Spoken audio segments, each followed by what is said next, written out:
अस्सलाम वालेकुम नाज़रीन। प्रोग्राम आज मुबारक के साथ जावेद इकबाल चीमा साहब मैनचेस्टर से हमारे साथ होंगे। उनसे भी पूछेंगे कुछ कि क्या हालात देख रहे हैं आने वाले दिनों में। चलते हैं उनके बाद। जी अस्सलाम वालेकुम सर। जी वालेकुम सलाम सर। मुबारक साहब, क्या हाल है? ठीक हैं? हाँ जी अल्हम्दुलिल्लाह। आप सुनाएं सर, कैसे हैं? खैरियत? आप, अल्लाह का शुक्र है। बस मेरी मेरी तो आपकी तबीयत तो ठीक है, मेरी तबीयत चंद दिनों से खराब है, कुछ ओह, दिल भी बहुत दुखी है। क्या बताएं आपको। चले अल्लाह ताला तो फजल करे। मैं आज ये आज करना चाहता हूँ आपके साथ, थोड़ा सा शेयर कर दूं जी कि एक वाक्य सिर्फ आपको सुनाऊंगा चलते चलते, जिससे पूरी कौम की आंखें खुल जाएंगी। जी बल्कि आंखें क्या खुलनी है, अब तो बच्चा बच्चा जो है ना, वो आंखें खोल के बैठा हुआ है और अल्लाह की तरफ देख रहा है। पता है, बच्चे बच्चे को पता चल गया है कि ये कौन है, वो कौन है जो खुफिया हाथ है। सबको बिल्कुल। पता चल गया है कि बाजवा क्या किरदार अदा कर रहा है। बहरहाल आज आपको वाकया सुनाऊंगा तो आपको आप जर्नैलों के बारे में हद हो जाएगी। आपको पता चल जाएगा कि हम अमेरिका के हाथों किस तरह खेलते हैं। जी। तो पहली बात तो यह है कि मेरी एक एक बात की तस्दीक कर दी जनरल पाशा ने। मैंने हम्म। आपको पिछले इंटरव्यू में बताया था कि अब जो बातें मैंने आपको कही थी, अमेरिका और जनरल चीफ ऑफ स्टाफ का किरदार, वो जनरल पाशा ने तस्दीक कर दी एक एक बात की। जी आप जनरल पाशा का क्लिप देख सुन लें, आप हैरान हो गए कि एक एक बात की तस्दीक करते हैं। मैंने वो सुना गलीज है। बातें, वो बेगैरती की बातें जो मैं भी नहीं करना चाहता और वो जनरल पाशा भी नहीं करेगा, क्योंकि वो अंदर की इनकी जातियात के ऊपर है। इसलिए वो छोड़ के सब कुछ उसने बता दिया जो कुछ मैंने आपको बताया। जी। तो उससे आगे अर्ज यह है कि पाकिस्तान दुनिया का वाहिद मुल्क है, इसकी इतनी बदकिस्मती है कि इसके अंदर कोई कानून नहीं है, हम्म। कोई इंसाफ नहीं है। हम्म। जिसकी लाठी है उसकी भैंस है। बिल्कुल। ये उस मुल्क की सबसे बड़ी बदकिस्मती और क्या होगी कि करप्ट माफिया, चोर चौके कातल हमारे हाकिम बन गया है। और मरियम को ये पैगाम देना चाहता हूं कि सुन लो, तुम राणा सनाउल्लाह जिसको तुम शाबाश देती हो, इस दुनिया में कई फरौन और कई नमरूद और कई शद्दाद इससे पहले भी तुमसे गुजर चुके हैं। हम्म। अगर तुम फरौन नमरूद का किरदार अदा कर रही हो या कर रहे हो तो ये कोई नई बात नहीं है। ये इस दुनिया का खेल बहुत पहले से चला आ रहा है। मगर वो चंगेज खान भी पैदा हो जाते हैं दोनों तरफ खेलने वाले, और कई खालिद बिन वलीद भी आ जाते हैं। अल्लाह ताला हज़रत मूसा अलैहिस्सलाम को भी भेज देता है, हज़रत इब्राहिम अलैहिस्सलाम को भी भेज देता है। तो ये क्या होने वाला है तुम भी देखोगे, हम भी देखेंगे। इंशाअल्लाह मेरा अल्लाह जो फैसला करेगा वो बेहतर होगा। तो इस मुबारक साहब, इस मुल्क की सबसे बड़ी बदकिस्मती क्या है कि जब से पाकिस्तान बना है, इसके सारे पॉलिटिकल फैसले जीएचक्यू में होते हैं। हम्म। जनरल पाशा ने इसकी बात की भी तस्दीक कर दी है कि बकायदा मैनेज किया गया इमरान खान के इलेक्शन को, कि इमरान खान उतनी सीटें रखे जो मैंने आपको पहले बताई थी, जितना इसको मैनेज किया जा सके। हम्म। यानी ये बंदे को नीचे थल्ले लगा के रखते हैं कि ये पर न इसके पर न निकाल सके। हम्म। इसलिए हम कहते थे नाहल है, ये कुछ कर नहीं सका, ये नून लीग के बंदों के ऊपर मुकदमे नहीं डाल सका, ये उनसे पैसे नहीं वसूल कर सका। आज पता चल रहा है सारी कौम को कि ये लाठी तो किसी के और के हाथ में थी, इमरान खान के हाथ में तो था ही कुछ नहीं। इन्होंने तो अपने कंट्रोल में रखा होता हर कुछ, और ये आज नहीं, ये शुरू से रख रहे हैं। मैं आपको हैरान कौन वो वाक्य भी चलते चलते सुना दूं जी कि वो डिप्लोमेट था कोरियन का, तो वो मेरे साथ बिजनेस करता था, जी। हम बिजनेस पार्टनर थे। तो ठीक। मलेशिया में हमारी मुलाकात हुई एक मेधा होटल में, जो सेंट्रल कुआलालंपुर में है। तो वहां उसने मुझे वो राज बताए जो मेरे पाकिस्तानी क्या, मेरे शायद वो कैप्टन से नीचे आर्मी में कहीं वो पुलिस अफसर भी, वो कोई भी बंदा नहीं जानता। हम्म। और उसके बाद जब उसके मेरी सिंगापुर में मुलाकात हुई तो उसने वो वाक्य सुनाए कि मैं हैरान हो गया कि हम किस मुल्क में रहते हैं। और सियोल के अंदर कैपिटल होटल में हम एक दिन बैठे हुए थे, तो हमने एक बिजनेस डील करनी थी। तो उसने कभी इतनी ज्यादा शराब नहीं पी थी। उस दिन वो इंतहाई शराब के नशे में जो है ना, आप सुन रहे हैं मेरी बात? जी जी बिल्कुल सुन रहे हैं, रिकॉर्डिंग है। उस दिन वो उसने इंतहाई, उसने थोड़ा सा नशा ज्यादा किया हुआ था। हालांकि वो ऐसा आदमी नहीं था, मगर उस दिन पता नहीं उसको इतना दुख था कि वो भुट्टो को कत्ल कर दिया गया और ये जिया आया और उसको याददाश्त दोबारा आ गई थी। ये 95 के दौरान का वाकया है। तो उस वक्त वो अली भुट्टो का बड़ा फैन था। जी। तो उसको पिछली यादें आ गई तो बड़ा दुखी था वो उस दिन, क्योंकि भुट्टो से बहुत प्यार करता था वो, और हम्म। चाहता था कि पाकिस्तान जो है ना, वो पाकिस्तान के बारे में भी बहुत प्यार करता था। जी। और प्यार के नतीजे का ये नतीजा था कि वो आज बड़ा दुखी था। तो मुझसे बिजनेस डील करते वक्त उसे पता था कि ये बड़ा जज्बाती बंदा है, ये कोई बर्दाश्त नहीं करता। तो उसने मुझे आते ही एक लफ्ज कहा, हालांकि कैपिटल होटल के हॉल में मध्यम सी म्यूजिक वो चल रही थी और मोमबत्तियां जल रही थी, लाइट ऑफ थी, तो माहौल बड़ा बेहतरीन था। मगर उसने आके मेरी टेबल के ऊपर बैठते ही मेरा माहौल सारा सत्यानाश कर दिया। हमारा टेबल बुक था जिसपे हमने आज नई असाइनमेंट साइन करनी थी। तो वो कहने लगा कि आज तुमसे वादा करो कि तुम मेरे जो मैं तुम्हें कहूंगा ना, तुम उसके आगे कुछ नहीं बोलोगे और मुझे बुरा नहीं कहोगे, मुझे लड़ोगे नहीं, मुझे थप्पड़ नहीं मारोगे या मेरे साथ बदतमीजी नहीं करोगे। मैंने कहा आज क्या बात होगी, तू इतनी मुझसे हलफ ले रहा है? कहता तुम अल्लाह और अल्लाह के रसूल का हलफ दो। मैंने कहा यार इतना बड़ा हलफ, तू क्या आज मेरे साथ जुल्म करने वाला है? खैर मैंने क्या करता, मैंने हलफ दे दिया। अब जब मैं हलफ दे दिया तो मैं तो अल्लाह अल्लाह के रसूल का पाबंद हो गया। ये तो जनरल बाजवा तो पाबंद नहीं है ना, ये तो कादियानी भी लोग कह रहे हैं, मच्छी कह रहे हैं, पता नहीं क्या क्या लोग लकब दे रहे हैं ऐसे। इसकी क्या औकात है, क्या बनेगा कब्र में इसका, अल्लाह ही बेहतर जानता है। मैं तो हलफ देने का पाबंद था। तो उसने पहले नंबर पे गालियां शुरू कर दी, मेरी कौम को, मुझे, तुम्हारी। और मैंने कहा यार मैंने हलफ दे दिया है, अब छोड़, ऐसा ना हो कि मैं यही मर जाऊं, तू मेरी कौम को मुझे जो मर्जी कह ले, मगर मेरे पाकिस्तान को कुछ ना कहे, मेरे जर्नैलों को कुछ ना कहे। उन्होंने तो एक नाम पैदा किया हुआ है पूरी दुनिया के अंदर 1965 में इंडिया को सबक सिखा के। तो कहता है यही सबसे बड़ी है, यही यहां से काम शुरू हुआ। तुमने 65 की जंग जीती, उसी वक्त अमेरिका ने तुम्हें कंट्रोल करना शुरू कर दिया कि इनके पर काटो। तो उसकी मुदाखलत जो है ना वो 90% जो है ना वो ज्यादा हो गई। तो कहता है, मैंने कहा बात बताओ, खत्म करो, मेरा जो है ना वो जज्बातपन वो बहुत ज्यादा हो रहा है और मैं परेशान हो गया हूँ। मैं ऐसा ना हो कि मैं हार्ट अटैक हो जाए मुझे। जितनी तुमने गालियां निकाल ली थी ना मेरी कौम को, मेरे जर्नैलों को, मुझे, वो निकाल दी। अब बात खत्म करो, जल्दी बताओ। तो वो कहने लगा यार तुम इतने तुम्हारे जर्नैल हैं, एक चिड़िया ने बाज को, यानी कि एक चिड़िया और एक क्या बाज की क्या लड़ाई है आपस में, तो चिड़िया ने बाज को जो है ना वो भगा दिया, उससे मुकाबला कर दिया। तुमने रूस को तबाह कर दिया, रूस की सुपरमेसी खत्म कर दी, तुमने अमेरिका को सुपर पावर बना दिया। मगर यार तुम्हें इतनी गैरत नहीं आई कि तुमने ये जंग लड़ी, ये कुश्ती लड़ी, ये रेसलिंग लड़ी, ये जिंदगी और मौत का जो जश्न तुमने किया, क्या इसका तुमने मुआवजा वसूल किया?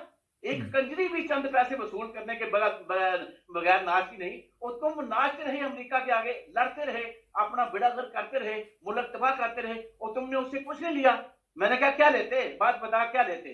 कहता तुम सिर्फ एक लफ्ज कहते कि हमारे कर्जे माफ कर दो, तो अमेरिका इस वक्त इतना मजबूर था कि तुम्हारे सारे पाकिस्तान के कर्जे माफ कर दे। मैंने कहा यार बात तो ठीक है तेरी, ये बात तो बहुत सारे पाकिस्तानी इससे पहले भी जानते होंगे। कहता नहीं तुम नहीं जानते, अगर जानते होते तो क्या एक जर्नैल नहीं जानता था कि इसका मुआवजा वसूल करना है? हमने कुछ नहीं लेना, कुछ ना लो, या सिर्फ हमारे कर्जे माफ कर दो, हम अपने पांव पे खड़े हो जाएं, तुम हमसे इतना बड़ा काम ले रहे हो। तो ये बात मुबारक साहब यकीन जानो, जनरल जिया ने नहीं, जनरल मुशर्रफ भी कर सकता था। जनरल मुशर्रफ जब इतने पोस्ट के नीचे लग गया तो उसके सारे मुतालबा तो मान सकता था। अफगानिस्तान की जंग लड़ी, मुजाहिदीन को और पहले हमने पैदा किया, फिर उनको मारा, फिर ये जो पाकिस्तान का बड़ा किया। यानी आप पाकिस्तान का कोई जर्नैल देख लें, वो वही खेल खेलता है जो अमेरिका चाहता है। जैसा मैंने आपको पहले भी अर्ज किया था कि जनरल नहीं बन सकता अमेरिका की मर्जी के बगैर, और अगला जनरल अगले जनरल की तस्दीक करने के बगैर जा नहीं सकता, क्योंकि अमेरिका कभी नहीं चाहेगा कि पाकिस्तान के अंदर जो चेंज है वो एक जनरल ऐसा आ जाए जो अमेरिका की मर्जी के खिलाफ हो। तो इसलिए जनरल बाजवा जो बिका हुआ है, जो झुका हुआ है, जो लेटा हुआ है अमेरिका के आगे, उसने तो ये काम करना है, उसकी मजबूरी है, वरना ये इसको जनरल जिया से भी बदतर इसका सलूक वो करेंगे। ये तो डरपोक है, ये तो अपने पैसे बचा रहा है, अपनी वो क्या कहते हैं इज्जत तो इसकी है ही नहीं। क्या इज्जत है? आप समझता है मैं इज्जत गलत बचा लूं अपनी अमेरिका के होते हुए? तो ऐसे ये नहीं पता कि अमेरिका खुदा नहीं है, खुदा ऊपर बैठा हुआ है जिससे तेरी इज्जत और जिल्लत का मामला तय करना है। तूने जलील होना था, हो चुका। अब तेरे पास एक ही मामला है कि जो लॉलीपॉप जो है ना ये इमरान खान को दे रहे हैं ना, ये कि इमरान खान कहीं पहिया जाम का ऐलान ना कर दे, तो इमरान खान को ये लॉलीपॉप दिया जा रहा है, ये पहिया जाम ना कर दे। पहिया जाम करना जरूरी है, इनकलाब के लिए निकलना जरूरी है, मगर इमरान खान को गलत लॉलीपॉप दिया जा रहा है। तुम इंतजार करो। मगर मैंने आपको पहले भी कहा था, ये घी सीधे हाथों से निकलने और ये इम्पोर्टेड हुकूमत ये कभी भी इलेक्शन की तरफ नहीं जाएंगे जब तक ये इलेक्शन को मैनेज नहीं करेंगे, जब तक ये chief of army staff manage नहीं करेंगे, ये कभी भी इलेक्शन की तरफ नहीं जाएंगे। अच्छा चीमा साहब, ये सिर्फ आए इसलिए हैं कि अपने सारे काम मुकम्मल, भी तो उनके सारे काम बाकी हैं जी। अच्छा चीमा साहब, चंद सवालात मैं करना चाह रहा हूँ। बाजवा तो जाएगा नहीं, बाजवा तो या तो अपना जर्नैल लाएगा या मार्शल लगाएगा। बाजवा के पास तो तीसरा रास्ता है ही कोई। अच्छा चीमा साहब, कुछ कह रहे थे? मैं ये गुजारिश कर रहा हूँ, मेरी इतला के मुताबिक कल भी मैंने, शायद मैं गलत ही हूँ, कह रहे कि ये बाजवा जा भी नहीं रहा कहीं पे भी। मैं कह रहा हूं कि मैं अभी आपको बता रहा हूं, अभी मैंने आपकी बात से एक मिनट पहले बताया कि बाजवा नहीं जाएगा। बाजवे के पास दो ऑप्शन है, या तो मार्शल लगाएगा और या अपनी जो है ना अपना जनरल लाएगा जो इसको बचाएगा। अपने जनरल के बगैर ये नहीं जाएगा, जो इसको बचाएगा, इसको शेल्टर देगा। इसके साथ जो होना है ना वो इसको पता है, इसके साथ जो होना है इसको पता है। ये नहीं जा रहा, ये सब लॉलीपॉप है, ये इधर उधर जी जा रहे हैं। ये एक्सटेंशन भी ले सकता है, ये मार्शल लगा भी सकता है, मगर एक्सटेंशन लेना इसके लिए ज्यादा बेहतर है। ये कठपुतली हुकूमत को जाने के लिए क्या मसला था? ये जाने वाला नहीं है। ये इलेक्शन भी इतनी आसानी से नहीं होंगे जब तक इमरान खान खोल के नहीं खेलेगा, जब तक कौम नहीं निकलेगी। इमरान खान बेचारा क्या कर सकता है? ये सारे एक तरफ अकेला इमरान खान, एक तरफ वो तो अल्लाह की जात है, पता नहीं कब किस वक्त फैसला करने वाला है मेरा अल्लाह, और अभी तक बचा रहा है, कैसे बचा रहा है वो मेरा अल्लाह जानता है। तो बाकी ये मैं आपको अर्ज कर दूं कि ये कथित तौर पे जो है ना ये फराउन और नमरूद जे जाने वाले नहीं है, आसानी से नहीं जाएंगे। चीमा साहब जाएंगे कुत्ता हाय खून बहाना पड़ेगा और खून देना पड़ेगा, कफन बांध के निकलना पड़ेगा, सारी कौम को निकलना पड़ेगा, उसके बगैर कोई मुबारक साहब कोई चारा नहीं। अच्छा चीमा साहब, ये जिमनी इलेक्शन की जो शोर पड़ा हुआ है, वहां पे धांधली के भी जो इंतजाम किए हुए हैं, आप क्या समझती हैं कि जो सर्वे हुआ उसमें तो इमरान खान जीत रहा है, तो ये वहां पे बगैर गड़बड़ के तो नहीं बैठ सकते? इन्होंने तो सीखी ये चीज है कि धांधली करनी। मुबारक साहब, हम किस दुनिया में रहते हैं? जनरल पाशा ने बता दिया कि जीएचक्यू में मैनेज किया जाता था, मैनेज किया गया। इमरान खान का इलेक्शन मैनेज किया गया, उसको दे दोगे जितनी सीटों के साथ वो वजीर आला कायम रहे। यानी आप हैरान होंगे तो उसको वजीर आला बनाने के लिए high court, supreme court, general Bajwa, GHQ, पूरी एजेंसियां अपनी पूरा का जोर लगा रही है कि किसी तरह इमरान खान को जो है ना इसमें डिफीट किया जाए। मगर इमरान खान डिफीट नहीं होगा, इमरान खान डिफीट नहीं होगा।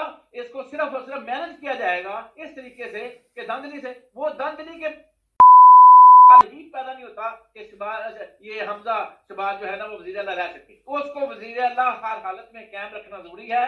अगर वो वजीर अल्लाह कायम नहीं रहता तो इनकी हुकूमत, इंपोर्टेड हुकूमत वफाक में खत्म हो जाती है। तो इसलिए ये इमेज ये कभी नहीं देंगे कि इमरान खान जीत गया। ये तो हो ही नहीं सकता कि सारी दुनिया एक तरफ हो, जनरल बाजवा जैसा गद्दार इंसान एक कुर्सी पे बैठा हुआ हो, और जो जीएसक्यू में मैनेज किया जाता है इलेक्शन कमीशन उनका हो, सुप्रीम कोर्ट के चीफ जस्टिस के कमरे के अंदर लाग करके, ये बात भी आप तक पहुंच गई ना, election commission, chairman election commission और चीफ जस्टिस सुप्रीम कोर्ट वो एक कमरे में लाग करके जब ये पीटीए वाले दाखिल हुए तो वो अपना अंदर सारा मैनेज कर रहे थे कि इनके फैसला जो इनके खिलाफ करना है वो किस तरह करना है। यानी कि आप हैरान होंगे कि जो इलेक्शन कमीशनर जो सीटें हैं उनकी वो नहीं उनको दे रहा, जो खसूसी नशिस्तें थी सब कुछ मैनेज किया जा रहा है।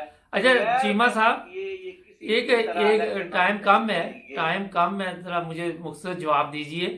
ये चौधरी बरादरान आपस में लड़ पड़े हैं, वो कहते हैं जरदारी ने डॉलर लगा दिए चौधरी शुजात की नस्ल को और वो बिक गए हैं। आप क्या देखते हैं इनको? देखें, चौधरियों को छोड़ दो, ये इनकी वजह से हुकूमत गिरने वाली नहीं है। इनका बोरिया बिस्तर गोल हो चुका है, सीधी सी बात है। उनका वो काम वो खत्म हो गया है। अब उनको इनकी उनको कोई जरूरत नहीं है, ना इनसे हुकूमत गिरने वाली है ना कुछ होगा। ये उनकी अपनी जाती घर की लड़ाई है, वो चौधरियों को मैंने जो क्लिप परवेज लाई का देखा था ना, मैंने तो उसकी चुदराहट, मेरे जैसा बुज़दिल तरीन भी इंसान जो है ना, वो इतना रोने के अंदाज में चैम्बर में ये वैसे बयान नहीं दे सकता। वो उनका तो छोड़ दें, क्यों? उन्होंने जितना ब्लैकमेल करना है इस मुल्क से कर लिया। वो तो उसके साथ जाने को तैयार थे। अगर उनकी डील हो जाती नून लीग के साथ तो वो तो बिल्कुल तैयार बैठे थे। वो तो उन्होंने उनकी बात नहीं मानी। नवाज शरीफ नहीं चाहता था, उसने उनको फेंक दिया बाहर निकाल के। उनकी वजह से अब कोई यहाँ पासा पड़ने वाला नहीं है। ना इमरान खान को फायदा होगा उनकी वजह से कोई, और ना ये हुकूमत को कोई नुकसान होगा उनकी वजह से कोई। उनकी अपनी जातियात लड़ाई है वो खाने पीने की, कि वो इतने खा गया, कल्ला केला खा गया, मूसला केला प्रोजा खा गया, हमें कोई वजात कहता है हमें कुछ नहीं दिया। वो उनकी तो बात ही छोड़ दें। अच्छा, आखिर पे एक चीज बताइए, उनसे गलती हो गई। नैब की जिस तरह उन्होंने बिल्कुल ही वो जो पावर नैब की थी ख़त्म कर दी, अपने केस उन्होंने तकरीबन ख़त्म ही होते जा रहे हैं, तो ये कल को सुप्रीम कोर्ट से कोई आप उम्मीद रखते हैं कि वो इस पे गौर व फिक्र करे? सवाल ही पैदा नहीं होता। आप अब हम किसी अदारे के ऊपर भी भरोसा नहीं कर सकते, और किसी अदारे के ऊपर ये नहीं कह सकते कि ये अदारा हमें इंसाफ देगा। ये छोटे छोटे लॉलीपॉप हैं कि गद्दारी के केस हैं, इमरान खान के वो जमानत दे रहे हैं। ये सिर्फ एक दिखावा होता है कि जो है ना वक्ती तौर पे अपोजिशन को ये खुश करने के लिए, लो देखो अदालतें हमें जो है ना रिलीफ दे रही हैं। ये सब ड्रामे हैं, ये सब ड्रामे हैं, क्योंकि जो कन्विक्टेड लोग हैं, जो क्रिमिनल लोग हैं, उनको बचाना मकसूद है। अगर इन नॉन क्रिमिनल लोगों के अंदर जो सियासी तमाशे बनाए जा रहे हैं, सियासी FIR काटे जा रहे हैं, अगर इनको थोड़ा सा सियासत में वो रिलीफ दे के और उनका काम कर दिया जाता है तो ये सौदा महंगा नहीं होता। ये बड़े तरीके से मैनेज करते हैं। ये ब्यूरोक्रेट से बड़ा मुनाफिक कोई नहीं होता। मगर अब तो जर्नैल जब बिक जाए, जब जर्नैल ही गद्दार हो जाए, जब जर्नैल ब्यूरोक्रेसी को किसने गालियां देनी है? ब्यूरोक्रेसी तो लोग पीछे छोड़ गए हैं। बहुत शुक्रिया। छोड़ने वाले इनका क्या है? अब सारा कुछ तो मैनेज GHQ में होता है, और बेड़ा गर्क तो मुल्क का GHQ ने किया है। बेड़ा गर्क तो चंद जर्नैलों ने जो चीफ ऑफ आर्मी स्टाफ बनते हैं उन्होंने किया है, क्योंकि chief of army staff America का खिलौना होता है। चले चीमा साहब, टाइम खत्म हो गया। साथ खेलता है, जब वो खिलौने से दिल भर जाता है वो खिलौने को उड़ा देता है। जी, बहुत शुक्रिया चीमा साहब, बहुत शुक्रिया आपका, बहुत थैंक्स, शुक्रिया। अल्लाह आपको खुश रखे। Thank you very much. अच्छा नाज़रीन, ये असल में उनके ये अल्फाज ऐसे इस्तेमाल गुस्से में हमारे लोग कर जाते हैं, क्योंकि पूरी कौम गुस्से में है। तो एहतियात कीजिए, सबसे मैं गुजारिश करूँगा, क्योंकि हमें कम से कम इतना ख्याल करना चाहिए, पूरी दुनिया ये प्रोग्राम देखती है हमारे। तो चीमा साहब बड़े जज्बाती, और इन्होंने 12 किताबें भी लिखी हुई हैं। बड़ा इनका शुक्रिया, बड़ी ज़बरदस्त बातें की हैं कि कुछ भी नहीं होने वाला और कुछ ना कुछ कुर्बानी देनी पड़ेगी, फिर ही मुल्क के हालात जो हैं वो ठीक होंगे। सब्सक्राइब करें, जुड़े रहें हमारे साथ, मिलेंगे नए प्रोग्राम में। अल्लाह हाफ़िज़। अस्सलाम वालेकुम नाज़रीन, हमारा एक नया प्रोग्राम, आज पाकिस्तान के साथ क्या हो रहा है, पाकिस्तान के हालात क्या हैं। आज का वीडियो की गेम एक निकली हुई है जनाब, मरीम नवाज़ की वीडियो निकल आती है, कभी मरीम नवाज़ वीडियो निकाल लेती है। इमरान खान के घर में क्या हुआ और एक मुलाजिम क्या करने वाला था, हैरत अंगेज़ इन जो चीज़ें सामने आई हैं, उस पर एक रिपोर्ट सुनते हैं जो बड़ी मेहनत से तैयार की है, फिर थोड़ी बात भी करेंगे। या जिनकी वजह से मुझे कोई नुकसान पहुंचा, कभी फोन चोरी होते हैं और कभी क्या कुछ। और अब पता चला है कि इमरान खान के ही अपने मुलाजिम, जिनको बेडरूम तक रसाई है, जो सफाई वगैरह करते हैं, उनको बहला फुसला कर इमरान खान के बेडरूम तक रसाई पहुंचाने के लिए तैयार किया जा रहा था। वो डिवाइस सिर्फ रिकॉर्डिंग के लिए थी या कोई धमाका खेज डिवाइस थी, ये नहीं अभी तक बताया गया। आप देखेंगे कि ये सब काम कैसे किया जाता है और मैं आपको सब तफसील से बताती हूँ। किसी को भी ट्रैप करवाया या डराया या धमकाया जा सकता है, या फैमिली के हवाले से मजबूर किया जा सकता है।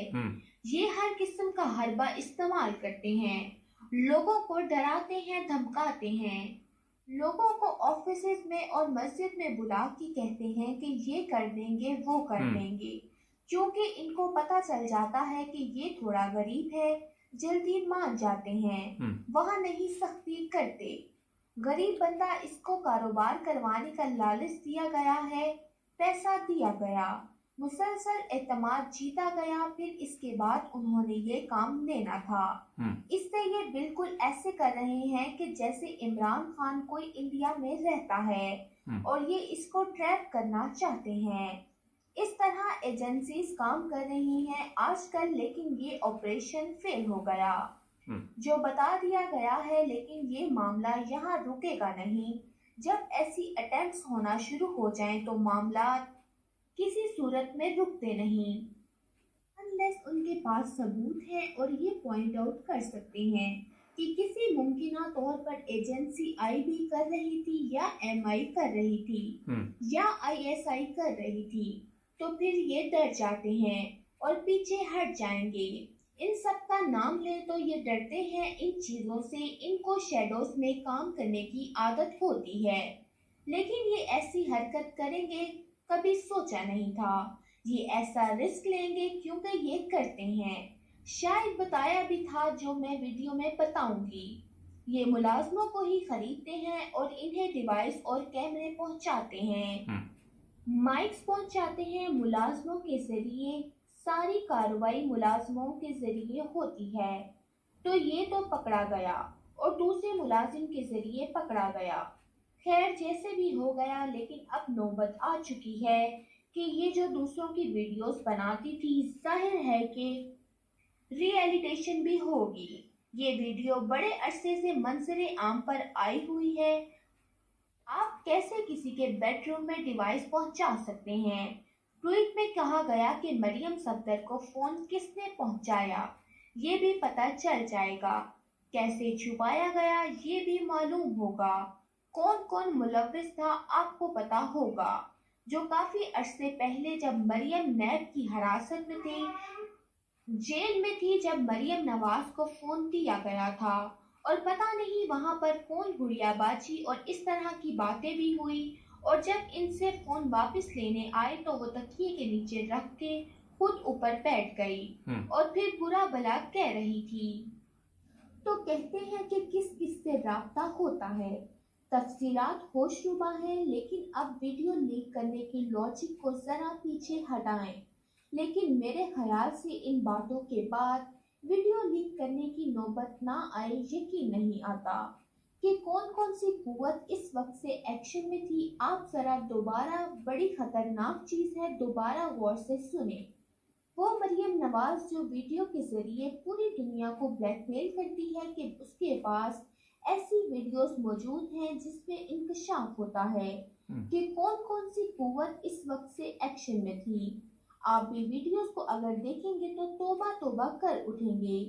लोगों के असल चेहरे हो जाएंगे अयां और बाजी की एक्टिंग देखने वाली है। अरशद साहब ने अपने ट्वीट में कहा कि दूसरों को वीडियोस के जरिए ब्लैकमेल करने वालों की वीडियोस भी आने वाली हैं। बड़े बड़े चेहरे बेनकाब होने वाले हैं, बड़े पर्दे गिरेंगे, चेहरे बेनकाब होंगे, अवाम परेशान रह जाएगी।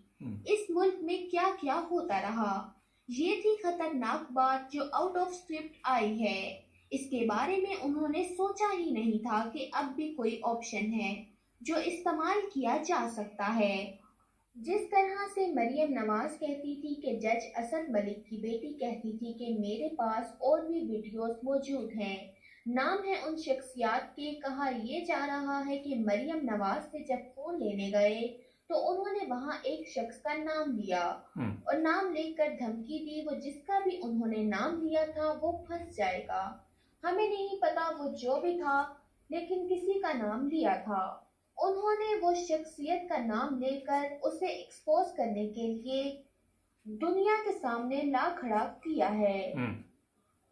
और जब लोगों को पता चल जाएगा उनका राब्ता किन किन शख्सियात से है, उनको फोन किसने पहुंचाया, कौन से शख्स का नाम लिया गया और धमकी देने के लिए बड़े कैमरे की वीडियो है, इसके सारे झूठ बेनकाब हो जाएंगे कि मुझसे मौत की चक्की पिसवाते रहे, मुझे जमीनों पर खाना देते रहे, क्योंकि वो कमरा अगर लोग देखेंगे तो हैरान हो जाएंगे क्योंकि वो एक वीआईपी जेल थी।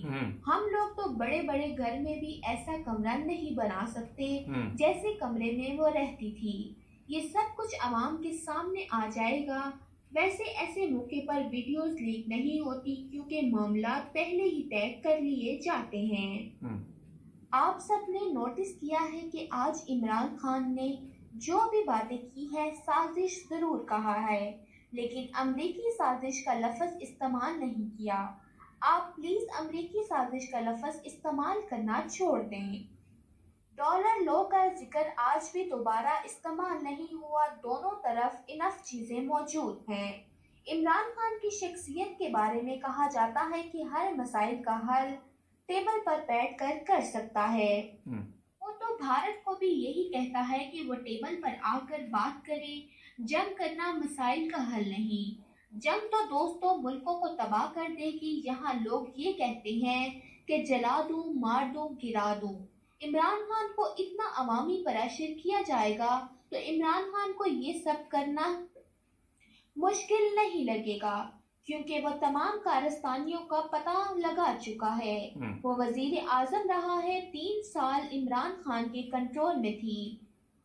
3 साल इमरान खान के अंडर पाकिस्तान रहा है। इमरान खान के पास बहुत पावर मौजूद है, लेकिन वो इसे इस्तेमाल नहीं करना चाहता। यहाँ पर वीडियोस बनाने वाले की वीडियो आई है जिस तरह की वो बातें बताई जाती हैं कि वीडियोस आने वाली हैं तो अमूमन सारे राब्ते शुरू हो जाते हैं। वहाँ पर फिर ये बातें होती हैं कि ठीक है इलेक्शन करवा लेंगे, अगस्त में या सितंबर में ऐलान कर देंगे। इस वीडियो के अंदर किसी शख्सियत का अच्छा, ये असल में रिपोर्ट इसलिए आपको सुनाई कि ये वीडियो गेम चल रही है पाकिस्तान में। अब ये मरियम लोगों की वीडियो निकालती थी, बनाती थी, अपनी भी निकल आई है। जल्दी ये मंजर आम पर आ चुकी है, लेकिन हम क्योंकि इस तरह की वीडियो नहीं दिखाते माजरत के साथ। आपने गौर किया कभी किसी अदालत ने बात नहीं की कि जनाब आप तो कौम की खिदमत करने के लिए आए हुए हैं, ये वीडियो कहाँ से आ जाती है? कभी आपने गौर किया किसी चीफ जस्टिस ने या किसी और बड़े ऑफिसर ने? तो यहाँ से आप अंदाज़ा लगा सकते हैं कि हमारे मुल्क में किस किस की वीडियो किस किस के पास मौजूद है। जहाँ तक इमरान खान की बात है, शुरू में कोशिश की गई कि इमरान खान की वीडियो भी बनाई जाए और फिर धमकियाँ भी दी गई, और आप अंदाज़ा लगाएं कि पूरी कौम ये तमाशा देख रही है। पूरी कौम देख रही है कि इनको रोज़ाना बताया जाता है फ़लाँ की ऑडियो लीक होगी, फ़लाँ की वीडियो लीक होगी। इसके अलावा पाकिस्तान में क्या चल रहा है समझ नहीं आ रही, किसी को कोई फिक्र नहीं। यही बिज़नेस रह गया, अब यही कारोबार रह गया। अभी कई चीज़ें मंजर आम पे आने वाली हैं, जैसे जैसे आती जाएंगी आपको बताते रहेंगे। उसमें यह भी है ब्लैकमेल किया जाता है, वीडियो के ज़रिए पैसे भी लिए जाते, और बेशुमार ये नहीं कि सिर्फ मर्दों की वीडियो है, इनकी ख़वातीन की वीडियो भी मौजूद है लोगों के पास, इनके जो नून लीग वाले हैं या दूसरे तीसरे। यही वजह है कि आज आप देखते हैं कोई इदारा अपना काम करना नहीं कर सकता। आज एक और मैं आपको कोशिश करूंगा, रिपोर्ट लेके आऊँगा कि ये किस तरह औरतों को इस्तेमाल करते हैं, किस तरह औरतों को ये जो बंदे काबू करने होते हैं उनके साथ राब्ते में करते हैं। इसी तरह जो पंजाब के डिप्टी वो थे स्पीकर, उनको कैसे इन्होंने कंट्रोल में किया, और उनकी तस्वीरें भी कुछ मंजर आम पे आई हुई हैं। सब्सक्राइब करें, जुड़े रहें हर नई खबर के लिए। मिलेंगे नए प्रोग्राम में।